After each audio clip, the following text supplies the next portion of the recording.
8:44, April is National Grilled Cheese Month, so we're celebrating the sandwich. The Food Hussy is here to help us make the perfect grilled cheese. And more than just your average grilled cheese, we're going to kick these things up a notch. Am I right, Food Hussy? You've got different varieties of grilled cheese. So what we're doing is a grilled cheese bar. Oh my gosh. Stop it right now. Yeah, they have taco bars, they have baked potato bar, Burrito bar. Sundae bar. Why not a grilled cheese bar? Grilled cheese bar. Yeah. Sheila said it earlier.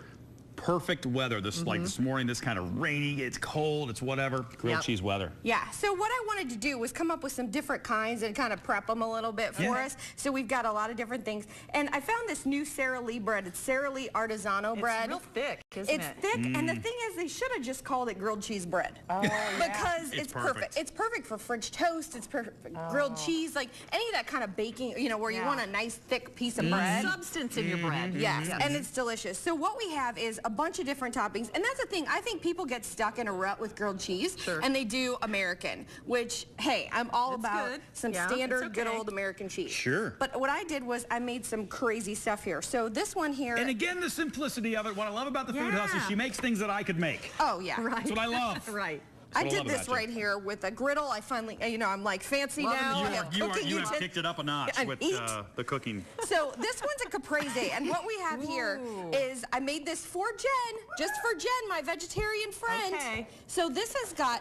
That should be a segment right there. Jen, my vegetarian friend. I've got. This has got. I know we could. Fresh mozzarella. Oh my. And then because. Ooh, hot. Here, Jen. That's a little hot, so you might want to hold off a second. Okay. Oh, wait just a second. Ooh, that's hot. Fresh mozzarella, and then instead of basil... It came off a grill, which will make things hot. Yeah, it does. Instead of basil leaves, I want to go with pesto, because then it's like super simple, and you don't get like, you're not eating leaves, which is weird. So, and then we've got tomatoes. So, caprese there. Okay. This one is the Hawaiian. Oh. Which, Little pineapple. we've got Havarti. Havarti. Oh, yeah. I don't even know what you just said. It's cheese. It's delicious. Havarti. I'm fine. How are you? God bless you. So we've got Havarti, and then I made some pulled pork last night, and I made it Bob Herzog style. How's that? It's spilling out of the sandwich. This is a different one. So I made it Bezog style.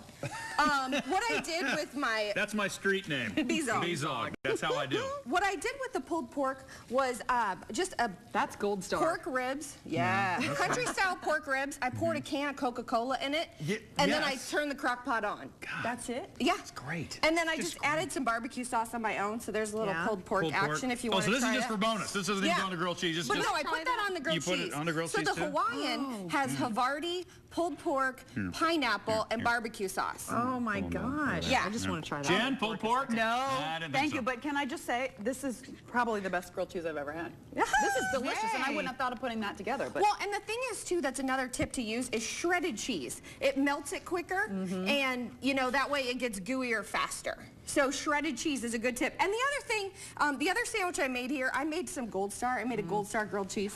What kind of cheese did you use? Sharp cheddar, of course, because that's what you got to use. So I used... That's just like you're making the dip. You know what I mean? You want to use a cheddar for Sharp cheddar and Gold Star in the middle. It gets a little gooey and messy, but hey, that's what grilled cheese is. That little sweetness of the pineapple is so good. Isn't it great? Yes. Yeah, and you slice it really thin. Same with the tomatoes. Super thin slices, because you don't want this, you want it all to melt and goo together. Right. The other tip for making good grilled cheese, my dad used to put oil in the pan. Made me want to punch him in the No, just the butter. You'd be punching your dad in the face. I know, I can't do that, because I was like 12, but you know, I knew then that that was wrong. So what you do is... Even at 12, even at 12, Food Hussy knew. You butter the bread. Oh, yes. Yes, and then... You got to butter it like crazy. Bam. That's what I do. And then you just do the outsides of the bread. You don't need butter on the inside. No. Right. And then you just put your cheese down first, and then you put your toppings in the middle, and then cheese. And then another cheese, and then it all melts together. You know, one of the great glories of the grilled cheese is its simplicity, and you haven't made it that much more complicated, and yet have taken it next level. Yeah. Well, it's National Grilled Cheese Month. We got to do something special. Delicious. So, and then this one's just like, you want I want them to try it. You I want them them to to try the vegetarian one and see how fantastic we have all of the recipes for the grilled cheeses on local12.com. All right. And it's super yummy, and it's super delicious. And my whole work is like, are you bringing those in for us? I'm like, no, I'm going to eat them all with my friends. That's awesome. We're eating them all, Sorry. We're glad our friend is here. We'll be right back.